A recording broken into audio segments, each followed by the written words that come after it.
다니엘 2장 6절부터 11절까지 말씀 보도록 하겠습니다. 너희가 만일 꿈과 그 해석을 보이면 너희가 선물과 상과 큰 영광을 내게서 얻으리라. 그런즉 꿈과 그 해석을 내게 보이라 하니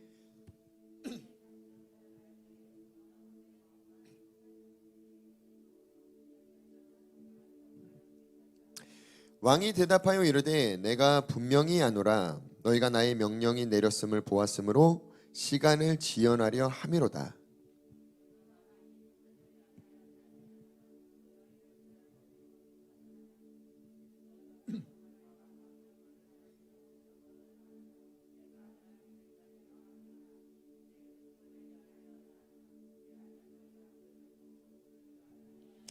갈대아인들이 왕 앞에 대답하여 이르되 세상에는 왕의 그 일을 보일 자가 한 사람도 없으므로 어떤 크고 권력 있는 왕이라도 이런 것으로 박수에게나 술객에게나 갈대아인들에게 물은 자가 없었나이다.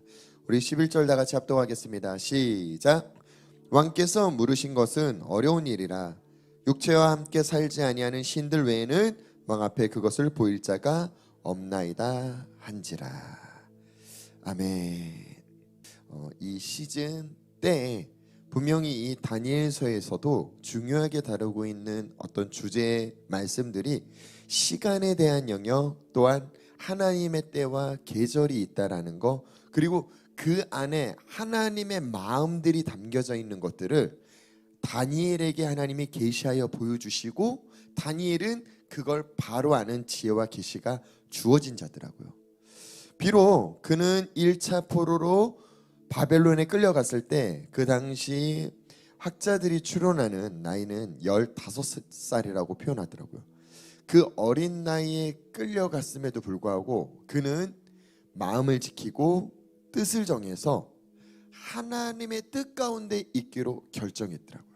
그런 자에게 보이신 하나님의 계획, 하나님의 때, 하나님의 계절들, 우리가 이 다니엘 말씀을 묵상함으로 말미암아 이 시즌 우리가 살고 있는 이 세상 가운데 계속 어떤 빠른 변화가 있고 내가 예측하지 못하는 어떤 일들이 펼쳐질지라도 그 안에서 하나님의 말씀으로 우리의 뜻을 정하기를 예수님의 이름으로 부탁드리고 축복합니다.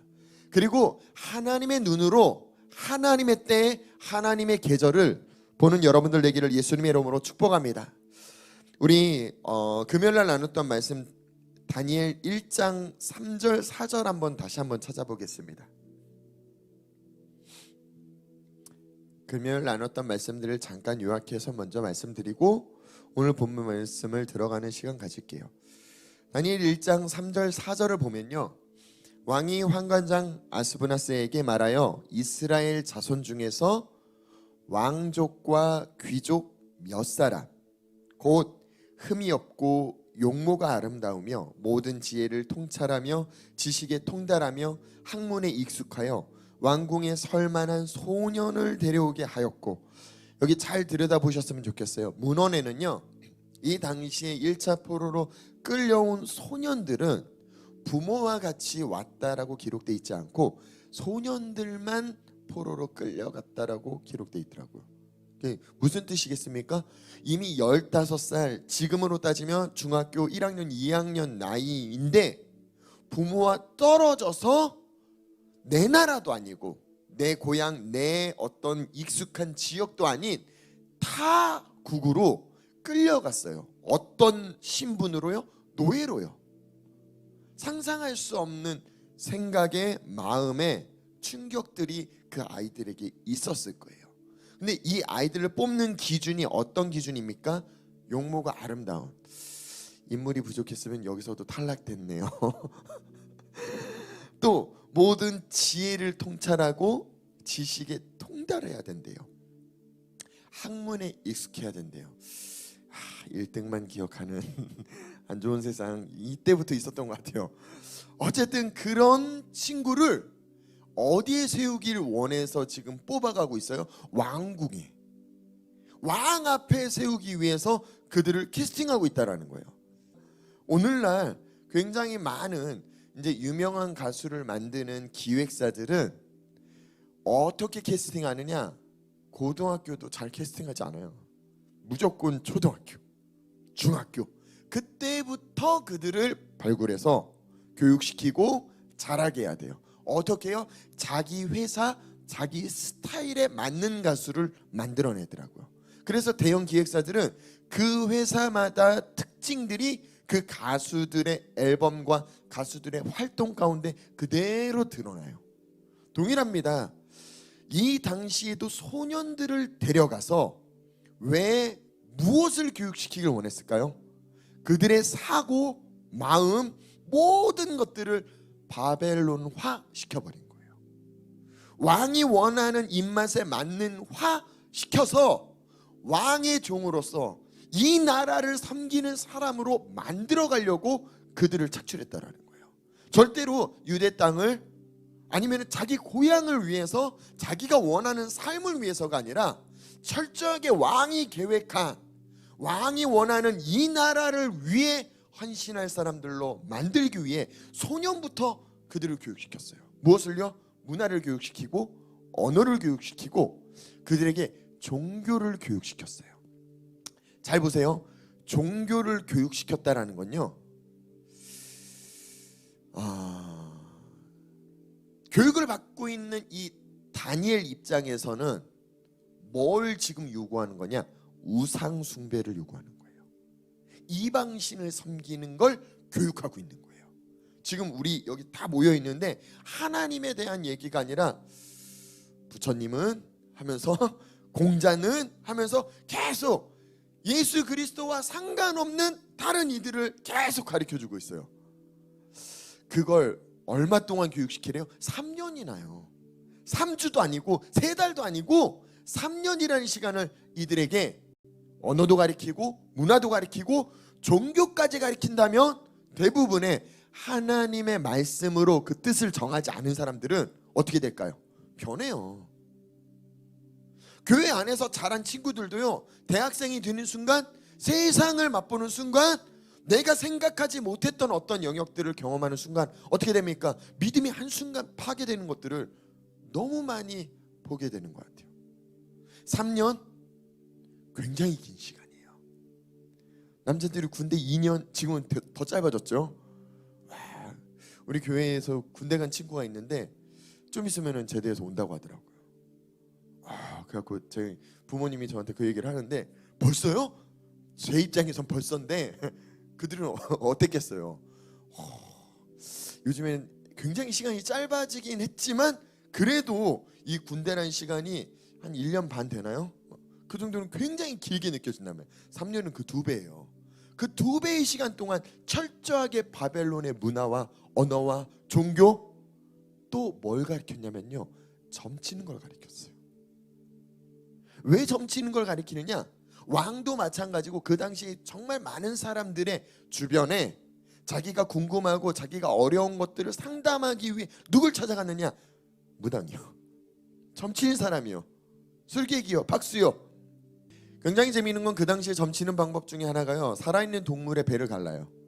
그리고 그 내장을 꺼내서 만졌을 때 그 내장의 온도, 또 맡아서 냄새, 색깔, 던졌을 때 그 내장이 터지면서 이제 피가 흩어지잖아요. 그 흩어짐의 정도를 보면서 내일을 점쳤대요. 또한 별들을 보면서 내일을 점쳤대요. 오늘날 지혜 있는 사람들이 들었을 때 말도 안 돼 라고 생각이 들 수도 있어요. 하지만 그 당시엔 그렇게 점을 치면서 그렇게 내일을 들여다봤다라는 거예요. 심지어 전쟁에, 이번에 전쟁에 나가면 이길까 질까까지도 이렇게 점을 치면서 전쟁에 임하는 그 당시의 문화가 있었대요. 그렇기 때문에 왕 주변에는 이런 점치는 사람들이 들끓었어요. 특별히 왕은 더 그런 사람들을 주변에 뒀어요. 그러니까 이 바벨론 궁을 섬기러 들어오는 이 소년들에게 무엇을 가르쳤다고요? 점치는 법이요. 무당 만들었다고요. 지혜자라고 표현하는 그 지혜는요, 공부를 잘해서 학식에 뛰어난, 학문에 뛰어난, 천칙에 뛰어난 그런 지혜도 지녔지만 이런 점치는 능력까지 지녔어야 했더라고요. 생각해 보십시오. 다니엘 입장에서 이런 걸 자기에게 가르쳐요. 하나님의 말씀을 섬기고 하나님의 뜻 안에 있고자 하는 이 다니엘이 이런 걸 가리키는 걸 어떻게 생각하고 받아들였을까요? 15이라니까요. 우리 나이대가 아니라 훨씬 더 어린 15살이요. 그 나이 때 이런 왕의 명령에 거부가 가능할까요? 15살이 그 압박을 견뎌낼 수 있었을까요? 해야 됐어요. 다니엘이 유일하게 할 수 있는 건 자기 혼자 내면에서 마음을 지키는 거예요. 하나님의 말씀을 붙드는 거예요. 배워야 했어요. 그 교육 시간에 참석해야 했어요. 더 놀라운 건요, 15살에 자기가 경험했던 자기 나라 안에 궁이라든지 하나님의 성전이라는 그 영역은 가히 놀라울 만한 어떤 영역으로 여겨졌을 거예요. 그런 다니엘이, 그런 세 친구가 바벨론에 와서 목격하고 있는 이 나라의 영광은 이스라엘과 유다 땅과 비교할 수가 없어요. 왜냐? 문헌에는요, 바벨론은 그 당시에 최강대국이었고 최군사국이었고 최고로 발전한 나라였어요. 그러니까 이 바벨론의 궁전은 이스라엘 궁전과 비교할 수가 없어요. 바벨론의 신을 섬기는 신전은 하나님의 성전과도 비교할 수 없을 정도로 훨씬 더 좋게 만들어져 있어요. 그가 느꼈을 땐 그 당시의 전쟁은요, 사람과 사람의 전쟁으로 여겨지지 않고 그 나라가 믿고 있는 신 대 신의 전쟁으로 간주했어요. 근데 그 전쟁에서 유다 땅이 패했어요. 마음이 어떨까요? 그리고 이 바벨론이라는 곳으로 끌려와서 봤는데 이 나라의 발전과 부와 명예와 화려함은 우물한 개구리였던 자기를 발견하는 어떤 상황에 놓여 있는 것 같아요. 보십시오. 그냥 다니엘이 노예로 어려운 상황에 힘든 상황으로만 끌려왔다가 아니라 너무나 화려한 곳으로 끌려왔어요. 노예로 그 노동을 착취하는 그곳에 끌려간 게 아니라 궁전에서 사는 곳으로 끌려왔어요. 그곳에서 더 부와 명예와 이전보다 훨씬 더 나은 삶을 살 수도 있는 영역에서 그들에게 제공된 음식이 무엇입니까? 왕이 먹는 음식이라고요. 근데 다니엘은 어떻게 합니까? 그 음식을 거부해요. 그리고 자기는 구별된 말도 안 되는 채식주의자라고 표현해요. 채식을 먹어요. 다니엘은 좋은 거 먹을 줄 몰라서 이런 표현을 했을까요? 아니요. 자기 마음을, 자기의 생각을 지키기 위해 구별됨을 선택한 것 같아요. 더 좋은 것보다 지금 내 마음을 지키는 걸 선택한 것 같아요. 우리에게 이 마음이 있는지 오늘 점검하는 귀한 시간들 되시기를 예수님의 이름으로 축복합니다. 할렐루야. 다니엘 스스로가 이 바벨론의 어떤 문화, 언어, 종교, 점치는 거, 그 다음에 우리나라보다 더 나은 무언가, 이 모든 것들을 원하지도 않았고 받아들이고 싶지도 않았어요. 근데 그걸 배워야 했고 거기에 정렬되어야 하는 그 순간 그의 마음은 절망이었을 거예요. 절망할 수밖에 없는 이유를 따지자면 수도 없었을 거예요. 근데 그 가운데 다니엘은 절망하지 않는 이유를 찾아내더라고요. 절망하지 않을 어떤 무언가로 자기의 생각과 마음을 바꿔내더라고요.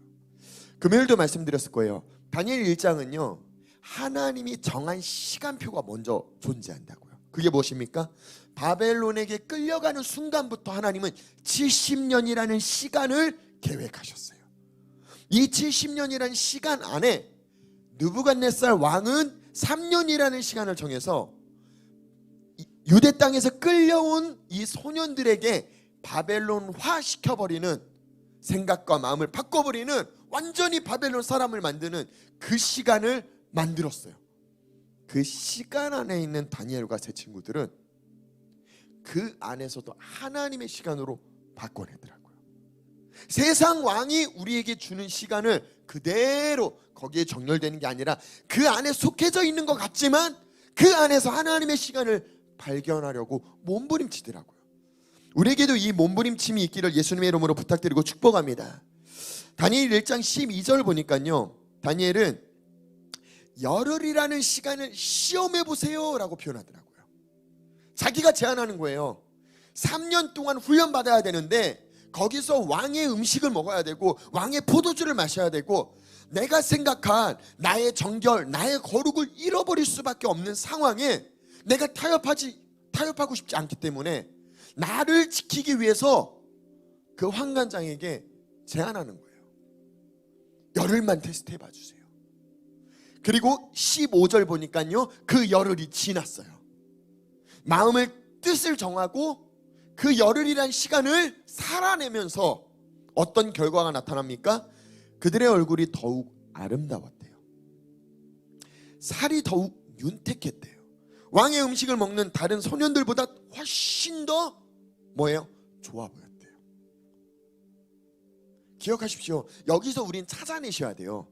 우리가 뜻을 정하고요, 마음을 정하시고 그 다음에 우리에게 펼쳐진 시간 안에 하나님의 시간표를 우리는 발견한다면 세상 사람들도 우리에게서 무엇을 발견하게 됐냐? 하나님의 빛을 발견하게 될 거예요. 하나님의 능력을 발견하게 될 거예요. 예, 오늘날 교회가 능력을 잃었기 때문에, 교회가 빛을 잃었기 때문에 교회에서 사람들을 잃어버리게 됐어요. 성경은 명확하게 이야기합니다. 일어나서 빛을 발하면 사람들이 몰려온대요. 근데 교회에서 사람들이 자꾸 빠져나가는 까닭이 무엇입니까? 교회가 능력을 잃었어요. 교회가 힘을 잃었어요. 교회가 빛을 잃었어요. 왜요? 교회가 세상의 문화를 받아들였어요. 세상의 시간을 받아들였어요. 세상의 언어를 받아들였어요. 아니요, 교회는 하나님의 시간을 붙들어야 되고 하나님의 말씀을 붙들어야 되고 하나님의 생각과 뜻을 지켜내야 돼요. 살아내야 돼요. 그게 곧 우리의 힘이고 그게 곧 우리에게서 나타날 빛이어야 되는데, 우리가 그걸 잃어버리는 순간 우린 세상에 속해져 버려요. 하지만 우린 그걸 지키고 뜻을 정하고 타협하지 않고 하나님에게 정렬되는 순간부터, 지난주에도 나눴죠? 우리는 어떤 존재라고요? 하늘에 있게 된다고요. 하나님은 아브라함에게 언약을 맺으셨대요. 어떻게요? 나와 너 사이에 언약이 있대요. 하나님의 약속이 어디에 있느냐? 나와 너 사이에 있대요. 그럼 우리는 어떻게 해야 됩니까? 그 언약 안에 우리가 들어오셔야 돼요. 그게 무엇이냐? 우리가 땅에 거했다면 땅이 아니라 언약이 있는 위치, 하늘에 거하셔야 된다고요. 오늘도 그렇게 주님 곁으로 더 나오시기를 예수님의 이름으로 부탁드리고 축복합니다. 세상의 영역 안에서, 세상의 시간 안에서 타협하지 않고 우리의 마음을 지키고 뜻을 정하시고 하나님이 주신 은혜의 시간을 자신의 시간으로 삼는 자들에게 하나님의 은혜가 활성화되더라고요. 17절 한번 볼까요? 다니엘 1장 17절. 자, 읽어드릴게요. 하나님이 이 네 소년에게 학문을 주셨대요. 이미 바벨론에 포로로 끌려올 때 어떤 자들을 선별했다고요? 학문에 뛰어난 자요. 지혜가, 지식이 통달한 자들이요. 그러니까 이미 갖춰져 있는 사람이 왔는데, 지금 본문에 뭐라고 표현합니까? 다니엘이 뜻을 정했고 마음을 정했고 하나님에게 정렬되니까 그때 하나님이 뭘 주십니까? 학문을 주신대요. 모든 서적을 깨닫게 하시고 지혜를 주셨고, 다니엘은 또 모든 환상과 꿈을 깨달아 알더라. 가수가 되기 위해서요, 오디션을 봐요. 그리고 그 오디션에 통과하면 대부분 그 친구들은 무엇을 느끼느냐? 당장 가수가 된 것처럼 기분 좋아해요. 이 회사에 들어가서 나한테 어떤 깜깜한 일들이 있을 거라고는 상상도 못하고요. 예, 이거는요, 가능성을 보고 오디션에 통과가 된 거예요. 지금부터가 시작이라고요. 예, 바벨론으로 끌려왔을 땐 세상의 관점으로 다니엘과 세 친구들은 그 가능성을 보였기 때문에 뽑아갔어요. 근데 그 뽑아간 그 안에 하나님의 말씀으로, 하나님의 뜻으로 그들은 결정하고 자기를 지켰더니 세상의 기준 정도가 아니라 하나님 기준의 학문과 하나님 기준의 지혜와 계시를 그들에게 부어주시기 시작하셨어요. 꿈을 해석할 수 있는 능력을 주셨다고요. 20절 보니까요, 왕이 그들에게 모든 일을 막 질문했나 봐요. 인터뷰하는 거예요. 면접 보고 있는데 지혜와 총명이 온 나라 박수와 술객들보다 이 다니엘과 세 친구들이 몇 배나 낫대요? 10배요. 10배. 하나님은 우리에게 주신 능력이 온전히 활성화되는 키는요, 우리의 마음을 정하시는 거예요. 우리의 뜻이 꺾이지 않는 거예요. 근데 우리가 한 주간도 하루에도 얼마나 많은 세상의 소리를 듣고 살아가고 계신지 점검하시기를 예수님의 이름으로 부탁드리고 축복합니다. 하나님의 음성을 들으셔야 돼요. 하나님의 말씀이 내 안에 심겨지고 그 말씀으로 세상을 보셔야지, 이 말씀이 뿌리째 뽑혀버리고 내 생각 아니면 세상의 언어들이 문화가 내 안에 가득하면 나는 세상에 정렬될 수밖에 없어요. 세상의 노예가 종이 될 수밖에 없다고요. 아무리 세상에서 부와 명예와, 다니엘이 세상 기준으로 똑똑해 보였으니까 뽑혀갔잖아요. 그럼 거기서 최고로 승진하면 어딥니까? 왕의 비서예요. 근데 하나님에게 정렬되는 순간 어떤 결과가 났나요? 왕이 다니엘에게 절해요. 왕이 다니엘 앞에 엎드려서 절하는 상황이 펼쳐진다고요. 아무리 뛰어난 신하에게 왕이 엎드려서 절하는 게 말이 됩니까? 이게 모든 게 어떻게 가능합니까? 그 안에 살아계신 하나님을 모시기 때문에, 거룩함을 지켜내려고 몸부림치기 때문에. 우리도 이 마음을 한 주간 갖기를 예수님의 이름으로 부탁드리고 축복합니다. 이렇게 자기의 마음을 지키면서 다니엘은 3년이라는 시간을 이제 훈련받아야 돼요. 바벨론 사람이 되는 훈련이요. 이름도 바뀌었죠? 어떻게 해요? 다니엘이라는 이름 자체가 불려지지가 않아요. 이제 다니엘을 보는 모든 사람들이 벨드사살, 벨드사살, 자기가 원하지 않는 이름을 계속 들으면서 살아야 되는, 매일매일 자기 멘탈이 깨질 수밖에 없는 환경, 그 안에서 자기의 마음을 지킨다. 정말 어렵다고요. 하지만 지켜내더라고요. 다니엘 2장 1절에 보면요, 그렇게 느부갓네살이 나라를 통치한 지 2년쯤이 지났대요. 그리고 그 느부갓네살이 꿈을 꾸기 시작해요. 근데 이 꿈을 해석하기 위해 2절 볼게요. 왕이 그의 꿈을 자기에게 알려주도록 박수와 술객과 점쟁이와 갈대아 술사를 부르라 말하매 그들이 들어가서 왕의 앞에 선지라. 왕 주변에 누가 있다고요? 점치는 사람들이요, 똑똑한 사람들이요, 지혜자들이요. 왕에게 근심과 걱정과 어떤 결정을 지을 때 항상 그 왕 주변에 누가 있냐고요? 점쟁이들이요.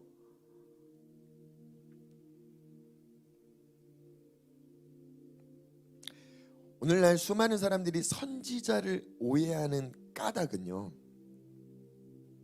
성경적인 의미로 선지자의 역할은 하나님의 입의 역할을 감당하는 게 맞아요. 그래서 하나님의 언어를 선포하는 거거든요.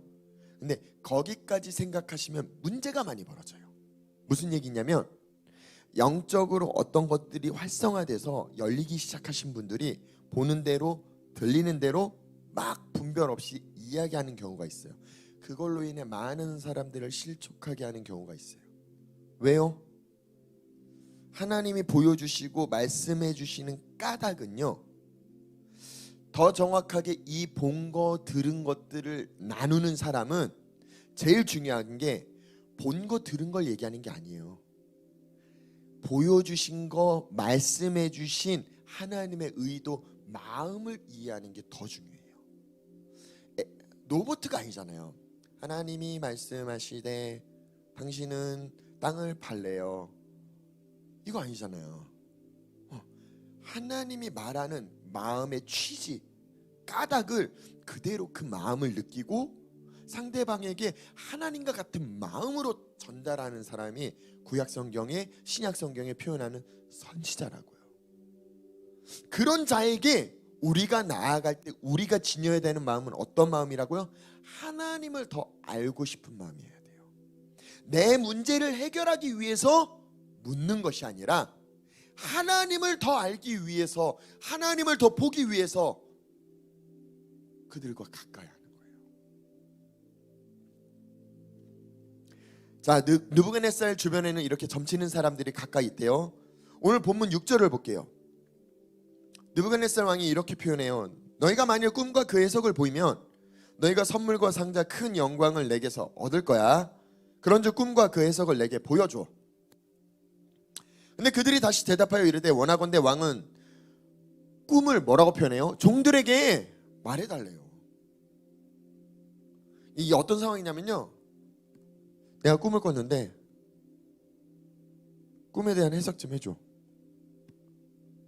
어떤 꿈을 꿨는데요? 그러니까 내가 꿈을 꿨는데 꿈에 대한 해석을 해줘. 그러니까 어떤 꿈을 꿨냐고요. 그러니까 내가 꿈을 꿨는데 답답하시죠?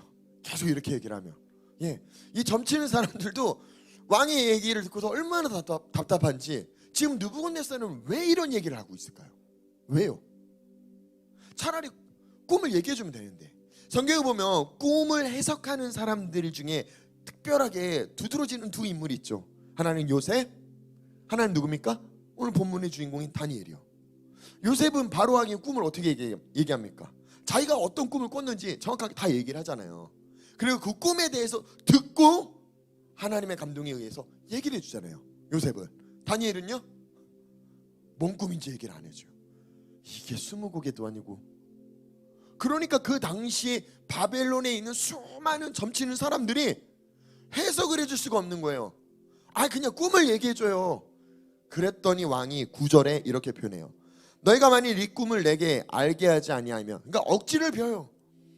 너희를 처치할 법이 오직 하나를 죽여버릴 거래요. 이런 독재자가 어디 있어요?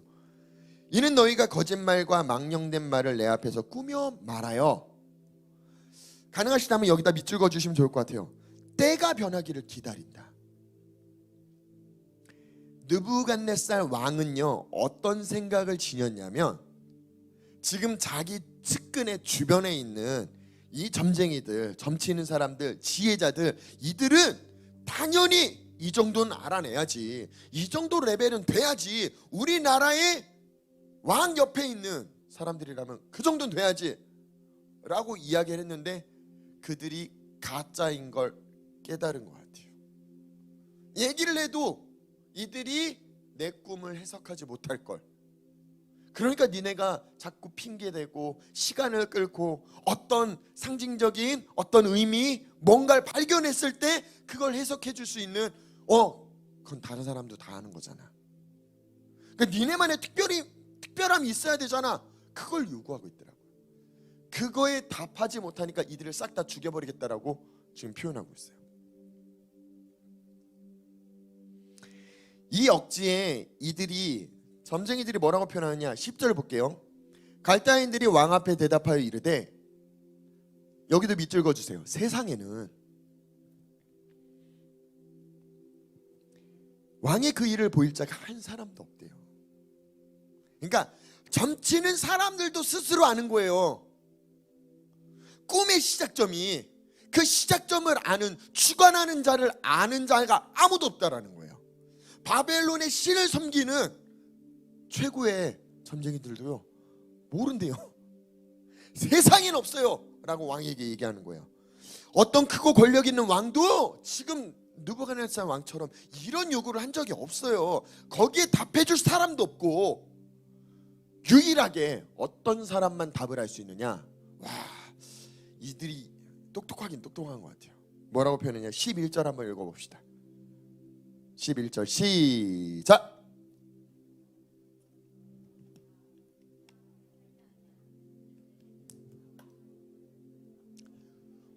누구만 해석할 수 있대요? 육체와 함께 살지 않은 신들.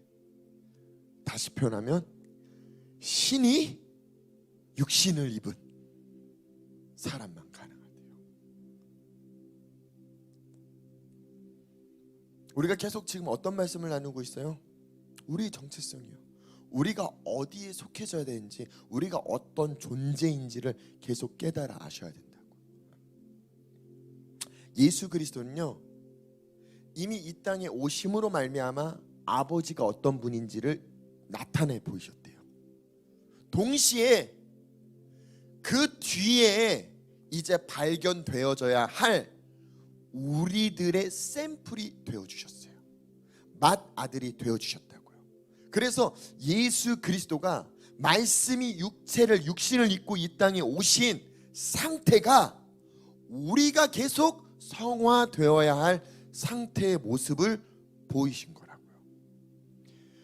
우리 안에서 살아계신 예수 그리스도가 온전히 나타날 수 있는 비결은요, 뭐라고요? 내가 죽어지는 거예요. 나라는 존재 자체가 없어져야 돼요. 그래서 바울은 나는 죽고 내 안에 살아계신 예수 그리스도만 살아계신다라고, 그분의 목소리예요, 그분의 말씀이에요 라고 선포할 수밖에, 계속 끊임없이 자기 안에 두세 개가 충돌하고 있는 걸 매일매일 바울은 경험한대요. 그래서 날마다 자기는 죽는 훈련을 한다라고 표현하더라고요. 왜요? 철저하게 내 안에 있는 예수 그리스도가 나타나게끔 하려고. 오늘 본문에 다니엘 2장 11절에 철저하게 신이 육체를 입은 사람만 어떤 해석이 가능하다고요? 지금 느부갓네살 왕이 요구하는 이 꿈의 해석이 가능하다고요. 이제 지혜자들을 다 처형하는 시점이 왔어요. 그때 다니엘이 기회를 잡아요. 어떻게 해요? 아까 1장 17절 보셨을 때 하나님이 다니엘에게 뭘 주셨다고요? 환상과 꿈을 깨달아 아는 능력을 주셨다고요. 잘 보십시오. 환상도 볼 줄 알고 꿈을 깨달아 아는 능력이 다니엘에게 주어졌음에도 불구하고 다니엘도 해석을 못하더라고요. 지금 당장. 그러니까 뭐합니까? 환관장에게 나에게 시간을 주세요, 기회를 주세요, 그리고 내가 그걸 반드시 해석해 드리겠다라고 표현한다고요. 그리고 다니엘이 바로 하는 행동이 무엇입니까? 다니엘 2장 18절에 보니까요, 하늘에 계신 하나님이 이 은밀한 일에 대하여 불쌍히 여기사 다니엘과 친구들이 바벨론의 다른 지혜자들과 함께 죽임을 당하지 않게 하시기를 그들로 하여금 뭐하게 하셨대요? 구하게 하셨대요. 기도하게 하셨대요. 하나님 앞에 구하는 자가 되게 하셨대요. 다니엘은 자기에게 능력이 있다고 자기 생각대로 자기 마음대로 해석해서 막 이야기한 게 아니라는 거예요. 그 꿈을 자기도 들어본 적이 없잖아요. 어떤 꿈을 꿨는지 자기도 정확하게 모르겠는 거예요. 꿈을 들어야 자기도 해석할 수 있는 능력이 주어진 거예요. 누구랑 똑같아요? 점쟁이들과 똑같다고요. 하나가 다른 게 무엇이냐면 다니엘은 그 꿈을 주는 이가 누군지를 알았어요. 점쟁이들은 꿈을 주는 이가 누군지 모르기 때문에 꿈을 들어야 그 꿈이 어떤 꿈이다 라고 추론하고 해석해낼 수 있었지만 다니엘은요, 이들과 다른 점은 딱 하나예요. 꿈이 누구로부터 주어지는지, 누가 말씀하시는지, 누가 주관하시는지를 다니엘은 알았어요. 그래서 구하기 시작해요. 19절 보니까요, 이에 이 은밀한 것이 밤의 환상으로 다니엘에게 나타나 보임에 다니엘이 하늘에 계신 하나님을 찬송했대요. 다니엘이 꿈을 해석하는 능력은 있었는데 느부갓네살 왕이 꿈을 몰랐어요. 근데 하나님 앞에 구했더니 어떻게 됩니까? 그 꿈을 하나님이 보이셨대요. 그럼 꿈을 누가 줬다라는 거예요? 느부갓네살 왕에게 꿈을 누가 줬다라는 이야기예요? 하나님이 주셨다라는 거잖아요. 하나님이 주셨으니까 하나님이 다시 다니엘에게도 이 꿈을 꾸게 하신 거예요. 보여주신 거예요. 그러니까 다니엘이 꿈을 보자마자 하나님이 주신 능력, 어떤 능력이요? 꿈을 해석할 수 있는 능력. 꿈을 봤으니까 이제 어떤 뜻인지 알았다고요. 20절 볼게요. 그때 다니엘이 이런 표현을 써요. 영원부터 영원까지 하나님의 이름을 찬송할 것은 지혜와 능력이 누구에게 있다고요? 그에게 있다. 바벨론에선 수많은 지혜자들, 지식을 가진 자들, 능력이 뛰어난 자들을 발굴해서 더 발전시켰어요. 더 세워나갔어요. 근데 다니엘은 알았어요. 그 지혜의 시작이 누군지, 지혜 자체가 누군지. 잠언서를 잘 들여다보시면요, 지혜는요 우리 안에 있는 게 아니더라고요. 요한복음을 잘 들여다보면요, 기쁨은 우리 안에 있지가 않더라고요. 굉장히 놀라운 건 이런 지혜와 기쁨과 내가 추구하는 무언가, 내가 연습하고 내가 노력하고 내가 만들어내면 내가 그걸 취할 수 있다라고 여기는 무언가가 아니요, 그걸 주시는 이가 있다라고 성경은 명확하게 이야기하더라고요. 그 주시는 이를 이해하지 못한다면 이걸 내가 누릴 수도 취할 수도 없더라고요. 우리가 하나님을 더 아는 것에 힘쓰시기를 예수님의 이름으로 부탁드리고 축복합니다. 할렐루야. 21절 보니까요, 그는 때와 계절을 바꾸신대요. 왕들을 패하시고 왕들을 세우시며 지혜자에게 지혜를 주신대요. 총명한 자에게 지식을 주신대요. 하나님은 이걸 주시는 분이에요. 시작점이 하나님이라고요. 그는 깊고 은밀한 일을 나타내시고 어두운 데에 있는 것을 아시며 또 빛이 그와 함께 있도다. 23절 다 같이 한번 읽어주세요. 합독하겠습니다. 시작. 주께서 이제 내게 지혜와 능력을 주시고 우리가 주께 구한 것을 내게 알게 하셨사오니 내가 주께 감사하고 주를 찬양하나이다. 곧 주께서 왕의 그 일을 내게 보이셨나이다 하니라.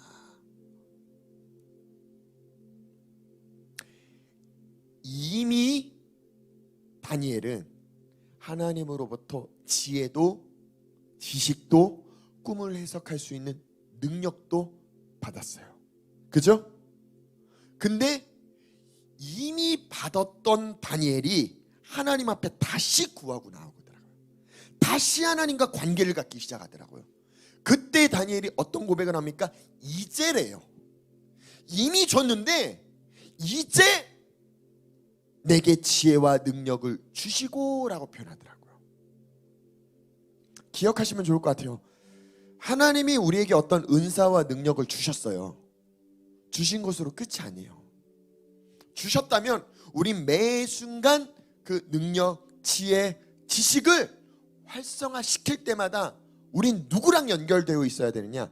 그 주체자랑 연결되어 있으셔야 돼요. 하나님과 연결되셔야 한다고요. 하나님 안에 정렬되심으로 이미 주셨지만 이제 내가 온전히 쓸 수 있는 상태를 이해하시기를 예수님의 이름으로 부탁드리고 축복합니다. 그때 철저하게 다니엘은 뭐라고 표현합니까? 자기가 해석했다라고 하잖아요. 내가 그걸 알아요 라고 하지도 않는다고요. 주께서 왕의 그 일을 내게 보이셨다라는 거예요. 철저하게 하나님이 하심을 나타내더라고요. 신과 함께하는 육체가 누구라고요? 지금 다니엘이지 않습니까? 자기 안에 있는 그 살아계신 하나님을 그대로 온전히 세상 사람들에게 나타내 보이고 있잖아요. 느부갓네살 왕에게 나타내 보이고 있잖아요. 내가 본 게 아니에요. 내가 아는 게 아니에요. 하나님께서 내게 왕의 그 꿈을 보이셨어요. 이 이야기를 들은 느부갓네살이 어떤 고백을 하느냐? 다니엘 2장 46절 47절 이제 다니엘이 꿈을 다 해석해줘요. 우리 이 말씀만 보고 같이 기도하는 시간 갖도록 하겠습니다. 다니엘 2장 46절 47절 이에 느부갓네살 왕이 엎드려 뭐라고 표현합니까? 다니엘에게 절하고 명하여 예물과 향품을 그에게 주게 하니라. 왕이 대답하여 다니엘에게 이르되 뭐라고 합니까? 너희 하나님은 참으로 모든 신들의 신이다. 다니엘이 지금 뭘 나타냈어요? 하나님이 하나님됨을 드러냈어요. 모든 왕의 주제시로다. 내가 능히 이 은밀한 것을 나타내었으니 내 하나님은 또 은밀한 것을 나타내시는 이시로다. 와, 놀라운 건 다니엘이 누가 그 꿈을 주고 누가 그 꿈을 해석하게 하고 누가 지혜를 주시고 누가 지식을 주시는 주체자가 누군지를 다니엘이 명확히 알고 그가 그걸 드러냈을 뿐인데 그걸 본 느부갓네살 왕이 어디까지 봅니까? 다니엘만 보는 게 아니라 하나님까지 보게 되더라고요. 2019년에 뜻하지 않는 이 코로나로 전 세계가 마비가 됐죠. 올해면 끝나려나, 내년이면 끝나려나. 예, 작년 말만 해도 많은 사람들이 올해 백신을 맞고 많은 사람들이 이제 마스크를 벗고 이전의 삶으로 돌아가지 않을까. 실제적으로요, 올해 여름에 굉장히 많은 교회들이, 많은 선교단체가 캠프를 준비했어요. 배관도 해놓고요, 다 준비해놨어요. 뭘 의미합니까? 예전처럼 돌아갈 걸 기대했다고요. 근데 현재 상황은요, 이전보다 더 악해지는 상황들이 펼쳐졌어요.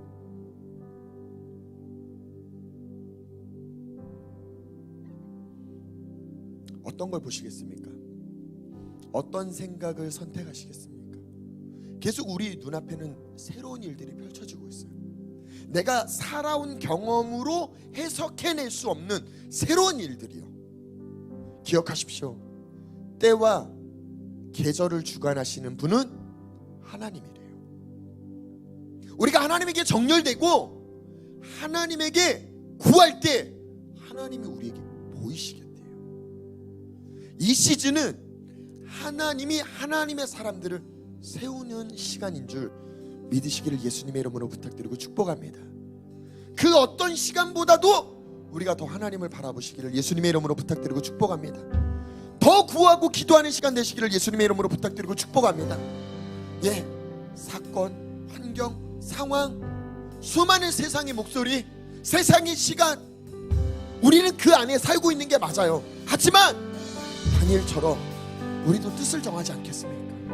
우리 안에 살아계신 그 하나님을 더 신뢰하지 않겠습니까? 말씀을 붙들지 않겠습니까? 하나님에게 정렬되지 않겠습니까? 우리의 본성대로, 하나님의 뜻대로 하나님은 때와 계절을 바꾸신대요. 왕들을 폐하시기도 하고 왕들을 세우시기도 한대요. 이 시즌 하나님의 사람들을 세우는 시간으로 하나님은 결정하셨어요. 하나님의 살아있는 말씀이 우리 안에 살아있는지, 그 말씀을 신뢰하고 그 말씀을 붙들고 타협하지 않고 뜻을 정하고 있는 사람들, 내 사람들이, 내 자녀들이 어디 있나 하나님은 찾고 계신다고요. 우리가 이 시간 고백하지 않겠습니까? 주님, 내가 다니엘처럼 뜻을 정했습니다. 다니엘처럼 내가 주님 앞에 구합니다. 주여 내게 보이시옵소서. 주여 내게 주의 얼굴을 보이시고 주님 곁으로 우리를 더 가까이 이끄시옵소서. 주님에게 정렬됨으로 말미암아 세상을 보게 하시고 세상의 정답을, 세상의 답을 선포하는 자들 될 수 있도록 하나님 역사해달라고 우리 모두 두 손을 높이 들고 주여 한번 외치며 합심해서 통성으로 기도하며 나아가겠습니다. 주여!